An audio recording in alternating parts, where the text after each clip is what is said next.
Ladies and gentlemen, reaction. This is greatest machine gunner of all time, John Basilone. Basilone, I don't know.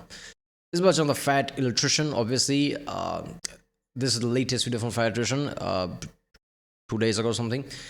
Yeah, it's about greatest machine gunner. So I'm guessing like Browning, 50 caliber type of shit. Yeah, machine gunner is a whole category of itself, right? Like, there are people who like train at that. Other videos from Fat Electrician talked about like how people train for that. So obviously it makes sense. Machine gun is not your any other gun, so people who don't need to know that, they're not going to be trained at that. So if you have to be a machine gunner to operate that.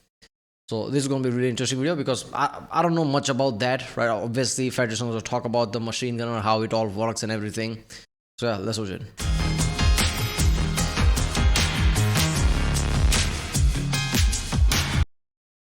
I've been making YouTube videos for about 3 years now, and during that time I've gotten recommendations for hundreds of thousands of different topics to do videos on. Some of them I've done, some of them I haven't gotten around to yet, some of them I'll never do because they don't interest me, and then there's another category of topics that I've actively avoided because, to be honest with you, they intimidate me because the stories are that incredible and I'm worried that I'm not going to do them justice. This is one of those. Today we're talking about one of the greatest Marines of all time, an undefeated boxer with a 100% knockout rate and probably the greatest machine gunner to ever live, John Basilone. He is easily one of the most recognizable and renowned warriors in American military history, and for good reason. He has received the Medal of Honor and the Navy Cross, and the only reason he got the Navy Cross is because they quit letting people get the Medal of Honor twice. And we're going to get to his incredible story right after a word from our sponsor. Yeah, babe, what's up? Hey, I need a boombox. Okay, I can go get you one. Perfect. All right, I'll go get it now. Love you. Love you. All right, bye. 1 hour later. Where's that boombox that I asked for? Oh, it's right here. I got it for you. What is this? The boombox. No, I wanted something to play music with. Oh. It's the same ad. Obviously, people told me that gun's name is literally called Boombox. That's something. Hey, well, go to original video page and from there support this channel. Well, let's get back to the video. John Basilone was born on November 4th, 1916 in Buffalo, New York, and spent his entire childhood growing up in Raritan, New Jersey. He was the sixth of 10 children with 2 older brothers, and both of his parents were first-generation immigrants that had just moved here from Italy. And like pretty much all World War II vets that we've ever talked about, he grew up in poverty during the Great Depression. Despite that, his father truly believed that America was the greatest place on earth. It was the land of opportunity, and he instilled that in all of his kids. Growing up with 2 older brothers in New Jersey, John got really tough really quick as a kid. He was extremely stubborn. He rode that line between bravery and stupidity with everything he did, and he was not particularly good at school. He could never pay attention in the classroom, but he excelled at anything athletic, and he never shied away from a fight. When he was 7 years old, he famously decided that he was going to make a 1,000-pound bull that had nearly killed 3 grown men previously his pet. It's a bold strategy, Cotton. Let's see if it pays off for him. So 7-year-old John, with zero fear in his body, hops in this pen with this bull and goes to pet it. The bull charges him, he dodges it. The bull charges him again, he dodges it again, and finally the bull just kind of squares up with him, and John slowly walks up to this bull, and right as he's about to place his hand on the bull's head, right between his horns, the bull rears down and launches John 20 feet through the air, and he lands flat on his back. Luckily, John makes it out of the pen okay. Needless to say, that bull did not become his pet, but it goes to show that he is either gifted with an extreme amount of bravery or stupidity, and only time is going to tell which one it is. Now, around this same point in his I mean, bravery is kind of stupidity if you really look at it, right? The whole point of being brave is like odds are not in your favor. Like you're doing something that it's probably not going to work out the way you want. That is why it's called bravery, right? So in a way, like rational thinking, right? Like it is a stupidity, but it's, it's always like what's at stake, right? That's usually what divides, like, okay, what was at stake? Like what was so important about that? If it's important, it's bravery. If it's not important, if it's something simple, it's stupidity. I guess that's how it works. Childhood, John and his brothers end up going to the local movie theater and they watch a movie about a boxer. And this movie inspires John and his 2 older brothers to all want to become boxers, but the problem is there's no boxing gym in Raritan. He can't afford any boxing equipment, so the 3 brothers just start trying to mimic the training from the movie. They all start jumping rope. The problem is they don't have jump ropes and they can't afford it, so they start jumping rope with a clothesline. They started chopping wood with an old rusty axe they found. They start doing focus mitt drills with their bare hands because they can't afford any equipment. And this goes on for the rest of his childhood. Academically, John struggles in the classroom, and at school, he's not very popular either. And it's not that he's dumb. He can do everything. He can read, he can write, he can do math. He just can't stand sitting there for 6 to 8 hours a day looking at a chalkboard and some teacher droning on. He would zone out, and then next thing he knows, the bell would ring and class would be over, and he didn't pay attention to any of it. Because of this, after he graduates from 8th grade, he informs his parents that he is not going to be attending high school, and he's going to go out and get a job. I guess some form of ADHD, right? Most mental issues are like spectrum. ADHD is probably also that, so it kind of makes sense. Contributing to the family. Because he's 14 at the time, there's not a whole lot of jobs that he can do, so he gets the first one he can get his hands on, and that is being a caddy at the local golf course. And at first, John absolutely loves it. He's outside, he's moving around, he's earning money to help his family. All these rich businessmen are giving him these huge tips because he does such a great job. And when he's not hauling golf clubs, he's hanging out at the golf course clubhouse with all these rich businessmen, and they end up teaching him how to gamble, and he gets really good at that, and he starts making money doing that too. And this goes on for years, and as John turns 16 and then eventually 17, it's getting to the point where he can go out and get a real job. And John absolutely hates the notion of it. He resents the fact that society is telling him he has to go out and get some monotonous 9-to-5 job that he just has to do every single day for the rest of his life. In his mind, it's going to be just like sitting in that classroom, zoned out, and John doesn't know what to do because that's not what he wants in life. Not knowing what to do, John goes to his church and he's praying about it. He's just sitting there. It's not about society. It's like you have to do something. Like that's how our economy works. You do something, other people do something, right? We just created money to like remove that element. Like if I do something and that you want, I did something for you, then you have to do something for me. But what if I want something that other guy has and then not this guy, right? So it just creates this issue. So rather than a barter system, we created this money. A person has to do something. How are you going to eat, right? Why would somebody else take care of you like that, right? So that way, like if you want to do something else, you can do it. Like there's always like, it's America, right? There's always some kind of business thing you can do. It's like horizons open for you, right? You don't have to like constrict to a job, like start something of your own. I don't know. Hanging out, he's thinking about what he wants to do for the rest of his life. While he's there, a Catholic priest by the name of Father Russo comes up and starts talking to John. He's clearly troubled, wants to know if he can help, and John ends up asking Father Russo, that he's known pretty much his entire childhood, like, hey, Father, you were an athletic guy, you were in college, you could have been a doctor, you could have been a professional athlete, you had the whole world at your fingertips. How did you decide that you wanted to become a priest? And Father Russo told him that he just felt a calling, that that's what he was supposed to do, so he did it, and he told John that if he listened, God would probably give him a calling too. So John takes that advice and he's trying to listen or look out for any sign that maybe God's going to give him. And then one day he has what he describes as a vision that he's supposed to become a warrior. And because of this, John joins the United States Army in 1934. Now the problem is John doesn't really know what he wants to do in the Army, but he knows that his calling is to be a warrior. So he wants to be the biggest, baddest, most untouchable warrior on the battlefield, which is obviously being inside of a tank. Best job I ever had. The problem is that John thinks that being cooped up inside of a tank is going to be just like sitting inside that classroom, and he absolutely hates the notion. He wants to be outside, moving around, doing things that are physical, so he picks the next best. It kind of makes sense when you think about it, right? Like his most realistic people, that is, because people go into military thinking I'm going to be this and that badass. Don't think about like how it's going to be like tedious a lot of times, right? It's not action all the time. This guy is actually like knows like, oh yeah, I know I'm inside the tank, but most of the time I'm just going to sit there, press some buttons here and there. 99% of the time it's just going to be tedious. Best thing on the battlefield, a machine gun. And this suits John for multiple reasons. One, he's kind of a bigger guy by the standards of the day, right? He's 5'9", but he's 185 pounds with almost no fat on him. And on top of that, he's been doing nothing but lugging around golf clubs for the past 4 years, giving him a ton of stamina, which is good news because he's gonna need it, because the machine gun back in 1934. Hold up there. He has no fat and he's 5'9", 185. How is that possible? So he was muscular? Did he work out or something? Okay, I don't know like how far back this like gym culture goes. I'm pretty sure like back then, I mean still obviously people worked out with whatever limited knowledge they had, but was that like that common? Like people who probably like fighters or like carnival wrestlers or like professional wrestlers as we know today, people like that worked out, but like normal people, like everyday people, they worked out. But if he didn't work out, maybe he was just genetical, he was just like bigger and muscular guy.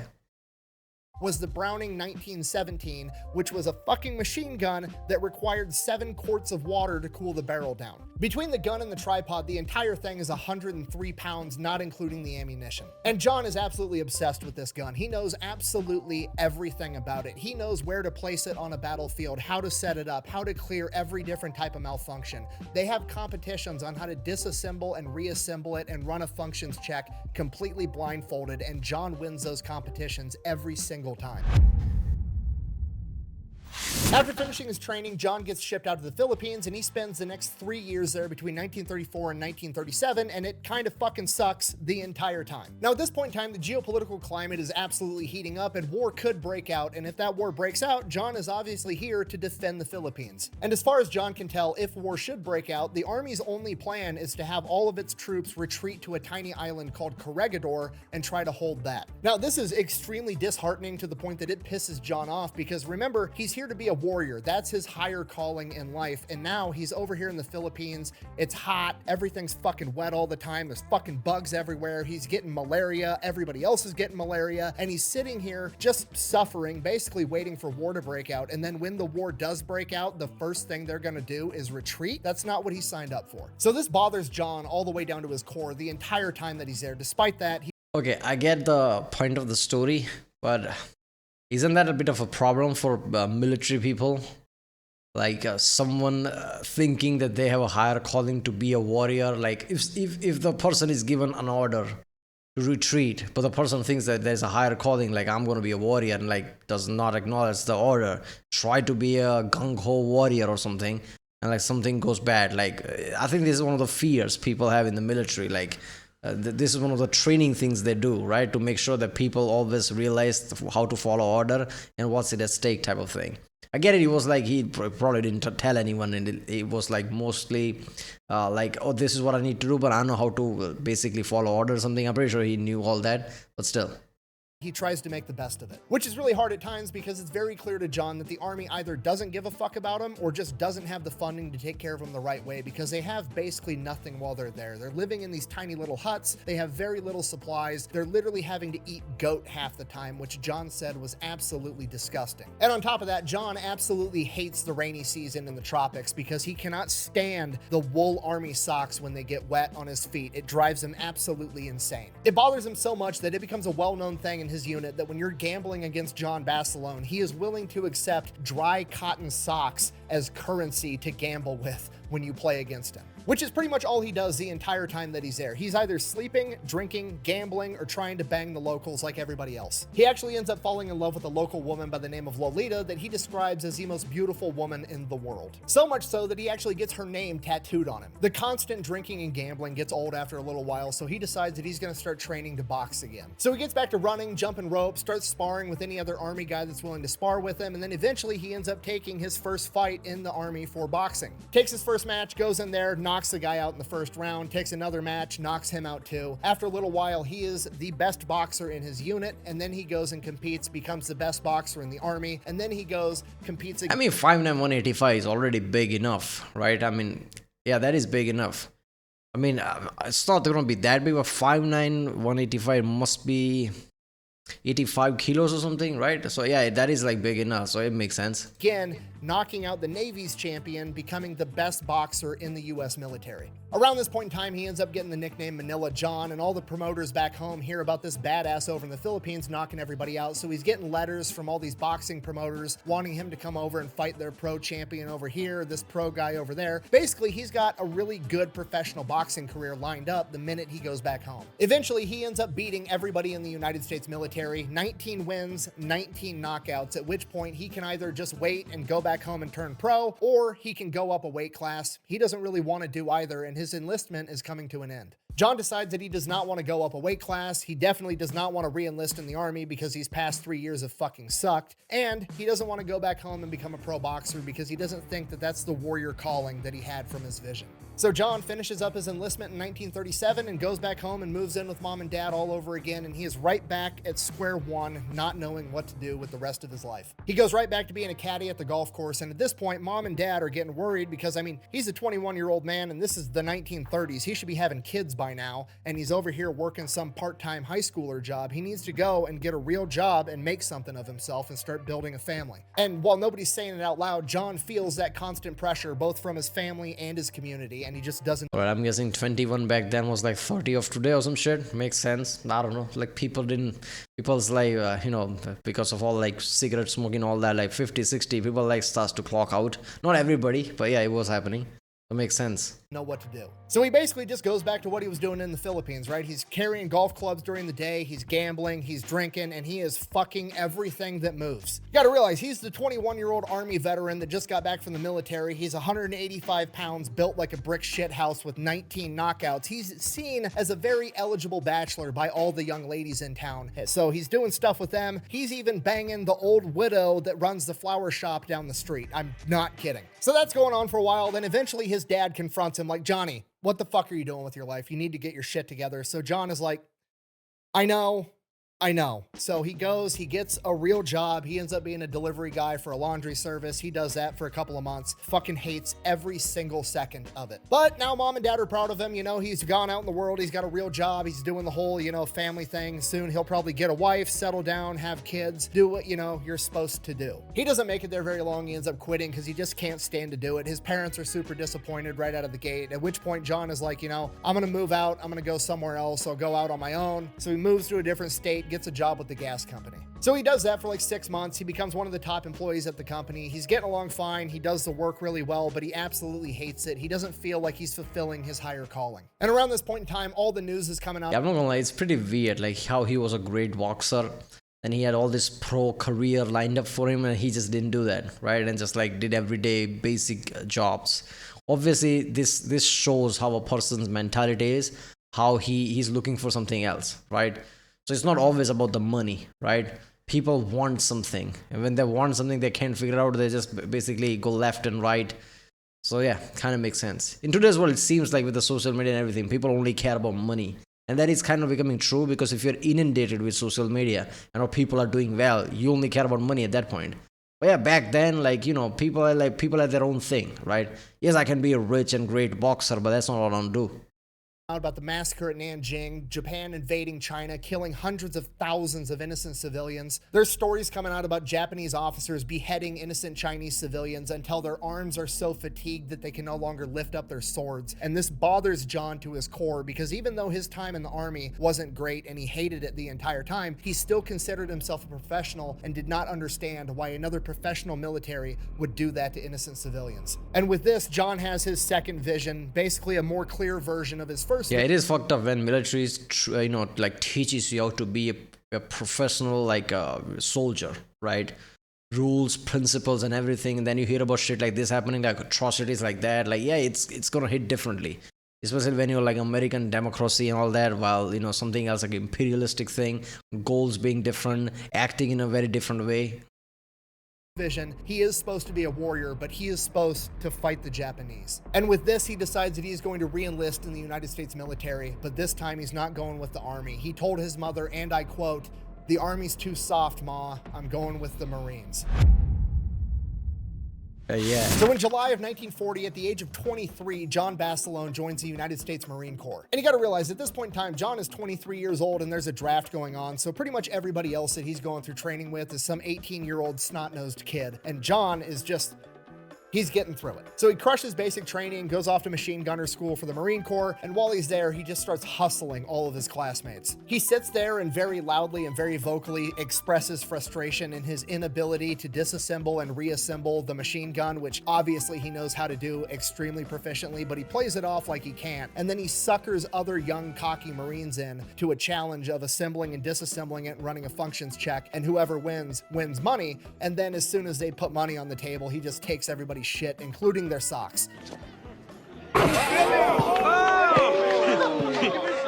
a row. know something? This is like the luck of the Irish, only I'm not Irish, so you figure it out. So he gets done with training. He's older, he's more mature, he already knows everything. Very quickly, he ends up becoming a gunnery sergeant. He's in charge of 11 other men and 2 machine guns. And he takes being a leader very seriously. He makes all the men in his section train and retrain over and over and over again with the machine gun, how to set them up, where to set them up, absolutely everything, to the point that they are just as good as he is. Then they end up getting shipped out to Puerto Rico for amphibious landing training. He's back in the tropics, absolutely hates it. Everything's wet, his feet are wet, his socks are wet, there's fucking bugs everywhere. He doesn't like it there. He ends up training there for an entire year. And as per usual, when he's not— If he doesn't like wet things, being a Marine might be a problem, right? I get it, his goal is to like fight Japanese, and like, yeah, soldiers are like soft. I think the way soldiers work, how individual soldiers work, is like a group mentality. While in Marines, like, yeah, also group mentality, but it's very different, right? If you're in a small squads and you have your own objectives, like, you can do shit, right? While in like soldiers, it's like a major group mentality with a lot of people, a lot of squads and things. So I can see where his thinking was coming from, right? You can't be gung-ho when it comes to being a soldier in military army, right? But in Marines, yeah, you can do it. Not training, they're going out, they're gambling, they're drinking, and they're fucking everything that moves. At this point in time, he becomes kind of infamous for every time he gets hammered, he turns his hat, also known as a piss cutter, sideways to let everybody know, hey, I'm fucking hammered. So after a year, they get done with training. They're just waiting on orders on where they're gonna go. Paris Island is apparently full. So according to the rumors, the US military has went out and built an entire new base for the Marines. And this base is fucking awesome. There's a new movie theater. There's an athletic facility. There's a new chow hall that serves steak and lobster and cake and ice cream every single day for breakfast, lunch, and dinner. Everybody is fucking pumped because they've been hanging out in the tropics where it sucks, basically living in tents. And now they're finally gonna go and get appreciated for the elite fighting unit that they are. So they get shipped out, they travel, they make it all the way to New River, North Carolina, where the new base is, and they get there.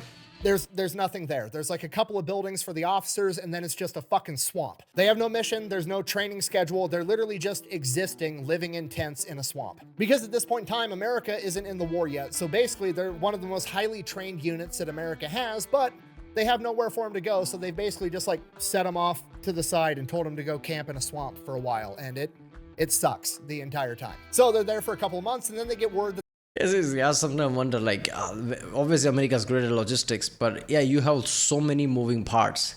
And when you don't have like those moving parts to be somewhere, like, what? I'm pretty sure you have these functions like where they're at like some kind of a camp, some kind of a training exercise, always doing something because you're not at war. And America hasn't been at war in a long time. I mean, obviously there was like Afghanistan, like Iraq, things like that. But now Afghanistan is also like, what do they do? Just like they just be camp, right? Train, like training exercises. I hear about that all the time with the sandbox and everything. How training exercises happening. So I guess like they created this whole environment, right? Like when we are not at war, soldiers from every different parts, like do this, do that. Like some kind of scheduling is set. That they're going to a different new base, and this base surely is the base they were originally talking about, right? With the chow hall and the steak and the lobster and the cake and the ice cream and the athletic facility and the new barracks. Everything's gonna be awesome. The new base is actually ready. They ship out. It's a very short drive. They come to this new place, Camp Lejeune. Also, no buildings, just a fucking swamp. Is it close? Very.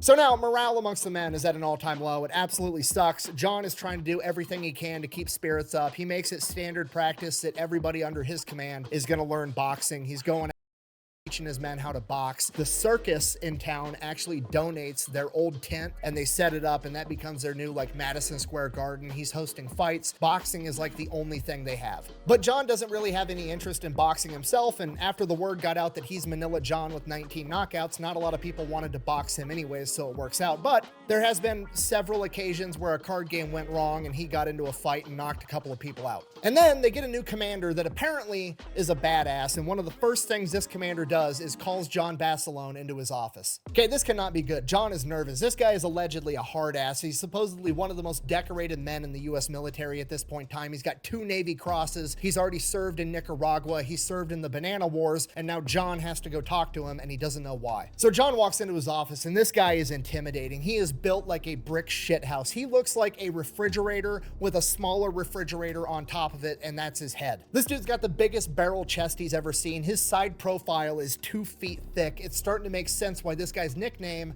was Chesty. Yeah, John's new commander is the legendary Marine Chesty Puller. And Chesty lays into him immediately, like, I understand you knocked some people out after a card game. And he's like, yes, sir. And he goes, I understand you're some type of knockout artist. And he's like, yes, sir. I was 19-0 over in the Philippines when I was in the Army. Chesty at this point flips out. The Army? You were in the fucking Army?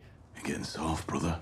Now, obviously, I'm paraphrasing a little bit, but this conversation went something along the lines of, why don't you explain to me why I would let somebody softened by the United States Army lead my Marines into combat? I have heard nothing but bad things about you, John. You are a gambling womanizer that would sleep with 2 women at a time if you could afford it. At which point, John responds, and I quote, even when I can't afford it, sir. At which point, Chesty cracks a smile and says, God damn it, you're gonna make a fine Marine. Pull up a seat. They have a cigar together and start drinking. And then Chesty has John tell him all about the Philippines. Yeah, John Basilone is now homies with the most decorated Marine of all time. I like how just like that's that conversation alone, like that specific person, even when I can't afford it, basically told him everything. Like, yeah, this is gonna be a Marine, right? Because everything by the book. Oh, you're a soft army man. No. Like, yeah, I can like move around things, like go around shit if I need to. Like whether I can afford it or not, I can do it. So like you say, yeah, this is Marine material right here. Shortly after this, Japan attacks Pearl Harbor. They've committed the cardinal sin. They've fucked with America's boats. It is now game on. At this point in time, John's unit is one of the most highly trained units in the United States military, and they are immediately shipped out to Samoa on their way to the Pacific for more training. They spend about 4 months there. They train a bunch on amphibious landings, but they also train on jungle warfare, trying to focus in on what they know the Japanese like to do. They know that the Japanese like night fighting, so they get a bunch of nighttime combat training, and then they know that the Japanese also like to infiltrate behind enemy lines and pretend to be one of your guys and then murder you in your sleep. So they develop a new system on how to make sure that somebody out in the darkness is actually one of your guys. Now, the tricky part is you need to make sure that both members in this communication are both on the same page and they both know that they're not going towards an enemy. So you're going to shout out one word and they're going to respond back with another word that's the password. And the words that they choose are weather and clear, because apparently you can't say those words with a Japanese accent. Clear? Clear? Clear. Clear. Clear. Clear. Clear. So they get done training, then they're just told to board. Hold up there. Did he get him to just to do that bit? Or is there a bit from his own video? Like, okay.